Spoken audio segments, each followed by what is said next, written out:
সবার সুস্বাস্থ্য এবং দীর্ঘায়ু কামনা করে শুরু করছি আমাদের সিলেটের দিনকালের। আশা করি আপনারা যারা আমাদের সাথে আছেন সবাই সুস্থ আছেন, ভালো আছেন এবং সবার সুস্থতা কামনা করে শুরু করছি আজকের লাইভ অনুষ্ঠানটি। আপনারা আজকের লাইভ অনুষ্ঠানে আমাদের মাঝে উপস্থিত আছেন। আপনারা জানেন ছাত্রনেতা থেকে খুব তরুণ এবং খুব অল্প সময়ে যিনি চেয়ারম্যান নির্বাচিত হয়েছেন, সেই জনপ্রিয় চেয়ারম্যান এবং ফেঞ্চুগঞ্জ উপজেলার 4 নং উত্তর কুশিয়ারা ইউনিয়ন পরিষদের সম্মানিত চেয়ারম্যান, সিলেটের অত্যন্ত জনপ্রিয় ছাত্রনেতা, একসময় সিলেট মহানগর জেলা ছাত্রদল তিনি এসেছেন, সেই জনপ্রিয় ছাত্রনেতা জনাব আহমদ জিলু অত্যন্ত অল্প সময়ে জনপ্রিয় হয়ে উঠেছেন এই অঞ্চলের, ফেঞ্চুগঞ্জ অঞ্চলের এই ইউনিয়নটিতে।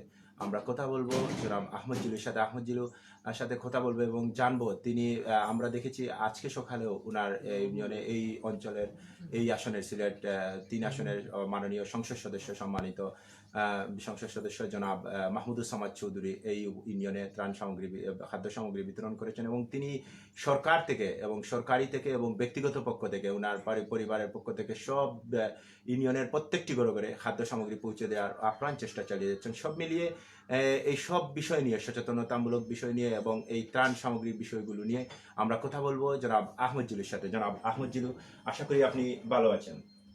আলহামদুলিল্লাহ আছি, আল্লাহর রহমতে ভালো আছি। আপনার ইউনিয়নটি হচ্ছে অত্যন্ত ফেঞ্চুগঞ্জ উপজেলার প্রথম ইউনিয়ন। এই ইউনিয়নটি হচ্ছে ফেঞ্চুগঞ্জ উপজেলার প্রবেশের পর্যায়ে। আমরা সেই হিসাবে এই ইউনিয়নটি অত্যন্ত গুরুত্বপূর্ণ। আপনি এক সময় সিলেট ছাত্রদলের নেতৃত্ব দিয়েছেন, ছাত্রদলের হচ্ছেন বর্তমান সময়ে একজন ইউনিয়ন চেয়ারম্যান হিসাবে খুব তরুণ বয়সে আপনি ইউনিয়ন চেয়ারম্যান হয়েছেন এবং জনপ্রিয়তা অর্জন করেছেন এই অঞ্চলে। সব মিলিয়ে আপনার ইউনিয়নের অবস্থা যদি আমাদেরকে একটু বলেন। ধন্যবাদ। সর্বপ্রথমে আল্লাহ রব্বুল আলমের কাছে শুকরিয়া জ্ঞাপন করছি যে এত অল্প বয়সে আপনি যেটা বলছেন, যে আসলে এটা আমার কোনো কৃতজ্ঞতা না, এটা আমার ইউনিয়নবাসীর কৃতজ্ঞতা। আমার যতটুক আমি সবসময় পেরেছি, আমি মানুষের কাছে দাঁড়ে দাঁড়ে গিয়ে সবসময় আমি ছোটবেলা থেকেই মানুষের পাশে ছিলাম। হঠাৎ করেই ইউনিয়ন পরিষদের যেটা বলছেন যে আপনি, যে ফেঞ্চুগঞ্জ আসলে আমাদের 3টা ইউনিয়ন পরিষদ ছিল, এখান থেকে বিভক্ত হয়ে 5টি ইউনিয়ন হয়েছে। 5টি ইউনিয়নের মধ্যে 4 নম্বর উত্তর কুশিয়া ইউনিয়ন পরিষদের চেয়ারম্যান আমি, আর 5 নম্বর উত্তর ফেঞ্চুগঞ্জ মানে কোনার যে উনি। এবং নতুন হিসাবে আগে আমরা 1 নম্বর পরিষদে ছিলাম, এখন বিভক্ত হওয়ায়, এখন 4 নং উত্তর কুশিয়া ইউনিয়ন হওয়ায় আমি সর্বপ্রথমেই চেয়ারম্যান এই ইউনিয়ন পরিষদের। আমি মানুষের দাঁড়ে দাঁড়ে এই যে যে করোনা ভাইরাস নিয়ে যেগুলা মানে দেশের দারিদ্রতা দেখা দিয়েছে, মানুষ সব লকডাউন হয়ে গেছে, বাসা থেকে বের হতে পারতেছে না, আমি আমার ব্যক্তিগত পক্ষ থেকে বা সরকার কৃতজ্ঞ যাই পাইছি সবগুলোই আমি সঠিকভাবে আমি চেষ্টা করতেছি বন্টন করার। আজকে আমি যেগুলো আমি বন্টন করেছি, আজকে 2 টন চাল পেয়েছি আমি।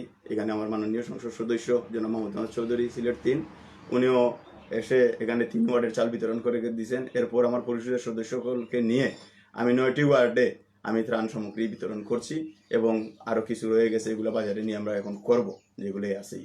আপনারা আসার জন্য ধন্যবাদ। আমি একটু পরেই বের হয়ে যাব বাড়ি বাড়ি গিয়ে পৌঁছে দেওয়ার জন্য এই ত্রাণগুলোই। জনাব জিলু, আপনি জানেন যে এই সংকটকালীন মুহূর্তে খাদ্য সামগ্রী নিয়ে অনেকভাবেই দুটি বিষয় আপনার কাছে জানতে চাইব। আপনি একসাথে আমাদেরকে বলবেন যে প্রবাসীদের নিয়ে। আপনি সিলেট অঞ্চল যে প্রবাসী অর্জিত একটি অঞ্চল, এই অঞ্চলের প্রবাসীদের নিয়ে বিভিন্ন কটূক্তিমূলক বিভিন্ন বক্তব্য বিভিন্নভাবে দেওয়ার চেষ্টা করছেন সামাজিক যোগাযোগ মাধ্যমে বিভিন্নভাবে। এই বিষয়টি আমাদেরকে একটু বলবেন আপনার ব্যক্তিগত এবং আপনি একজন ইউনিয়ন চেয়ারম্যান হিসাবে। আর একটু যে বা সমগ্র বাংলাদেশে কিছু ইউনিয়নে ত্রাণ সামগ্রী বিতরণ নিয়ে কিছু অনিয়ম হচ্ছে, সিলেট সিটি কর্পোরেশন হচ্ছে, বিভিন্ন জায়গায় যেগুলো হচ্ছে, এই দুটি বিষয়ে আপনি কিভাবে দেখছেন? সর্বপ্রথমেই আমার প্রবাসী ভাইদেরকে, আসলে আমাদের বাংলাদেশটা একমাত্র নির্ভরশীল 50% প্রবাসী রেমিটেন্সের উপরেই। প্রবাসীদের নিয়ে অনেক সময় অনেক এই ফেসবুক যোগাযোগ মাধ্যমে অনেক ভাইরাল হয়েছে, যেমন ফুলকলিতে প্রবাসী নিষেধ বা বিভিন্ন গণ যোগাযোগ মাধ্যমে এগুলা হয়েছে। আসলে আমরা আন্তরিকভাবে দুঃখিত, কারণ এই প্রবাসীরা রেমিটেন্স এই বাংলাদেশটা এই পর্যন্ত মধ্যবর্তী দেশ হিসাবে রূপান্তরিত হয়েছে। আমি একজনে বলবো প্রবাসীদের ভাইদের, আপনারা এই অন্য কোনো মাইন্ডে না করে অনেক সময় 10 জনের কথা আর একজনের কথা, 10 জনের মধ্যে তো একজন খারাপ হতেই পারে। তো ফুলকলিতে আসলে লাগাইয়ে যে প্রবাসীদেরকে যে অবমাননা করা হয়েছে এর জন্য আমরা তীব্র নিন্দা জানাই। প্রবাসীদের উপরে আমার ম্যাক্সিমাম আমার সিলেটের বেশিরভাগই প্রবাসে ইউরোপ কান্ট্রিতে, লন্ডন, মিডল ইস্ট লাগাইয়া সব জায়গাতেই, সব দেশেই আমার প্রবাসী ভাইয়েরা আছে। ওদের রেমিটেন্সে আমাদের বাংলাদেশটা আসলে নির্ভরশীল। আমরা সিলেটের মানুষই বেশিরভাগই, আমরা কোনো চাকরিজীবী না, প্রবাসীদের উপরেই আমরা নির্ভরশীল থাকি। আর আরেকটা যে কথা বলছেন যে এই বিভিন্ন অনিয়ম, আমি ইনশাল্লাহ আমি আমার দিক দিয়ে, আমার ইউনিয়ন পরিষদের দিক দিয়ে আমি আমার 100% আমি প্রতিশ্রুতি দিতে পারি।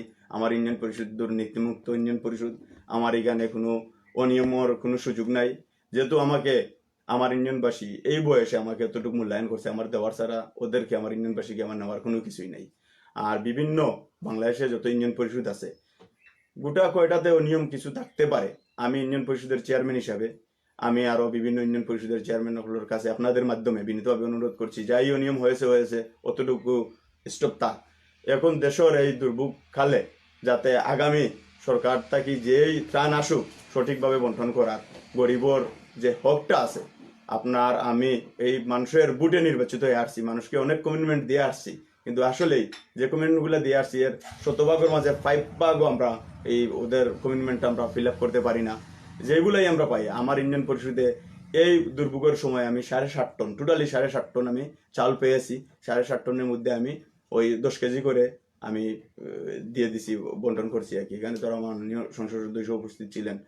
আর আপনাদের মারফতে আবারও আমার এই চেয়ারম্যান সোসাইটির চেয়ারম্যানের সবাইকে, ইউনিয়ন পরিষদের সবাইকে আমি বিনীতভাবে অনুরোধ করব, যাতে আর আমরা চেয়ারম্যানদের আর যাতে দুর্বদনাম না আসে, মেম্বারদের যাতে দুর্বদনাম না আসে।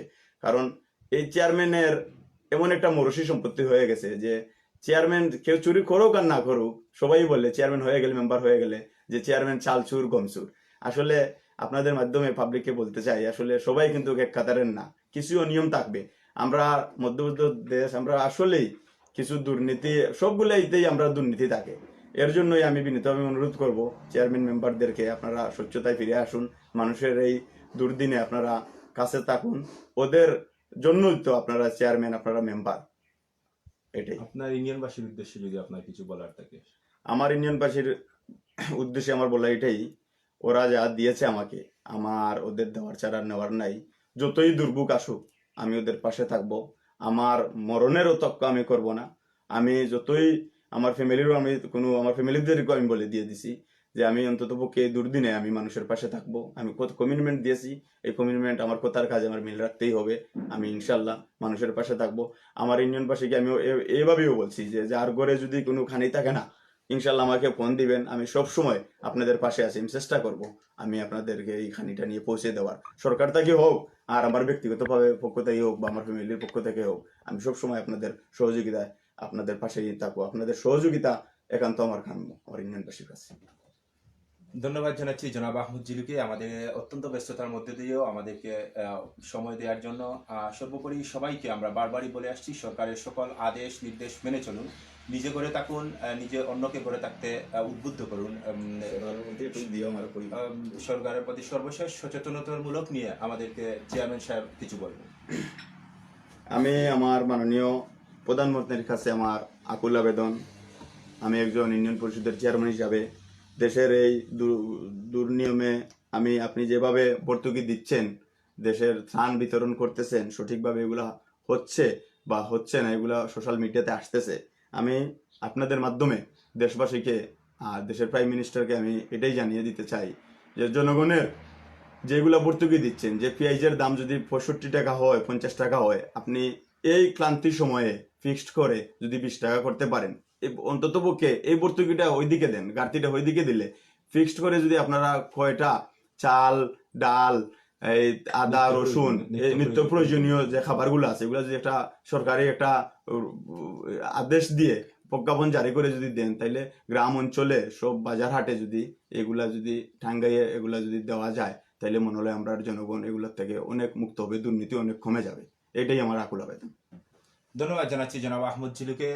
উনার বক্তব্য থেকে একটি জিনিস স্পষ্ট হয়ে আসছে যে উনি বারবার সরকারের কাছে বলছেন, সরকার যখন খাদ্য সামগ্রী পৌঁছে দিচ্ছে, সরকার যখন এই লসটা গ্রহণ করছে, সেই ক্ষেত্রে যদি সরকার ইচ্ছে করে সব জিনিসের নিত্য প্রয়োজনীয় জিনিসের দামগুলো একবারে মানুষের নাগালের চিন্তাধারা করে একটি ফিক্সড করে দেয় যে এই দামের ঊর্ধ্বে কেউ বিক্রি করতে পারবে না, বিক্রি করলে এই দামের উপরে কেউ বিক্রি করলে তার বিরুদ্ধে আইনি ব্যবস্থা নেওয়া হবে।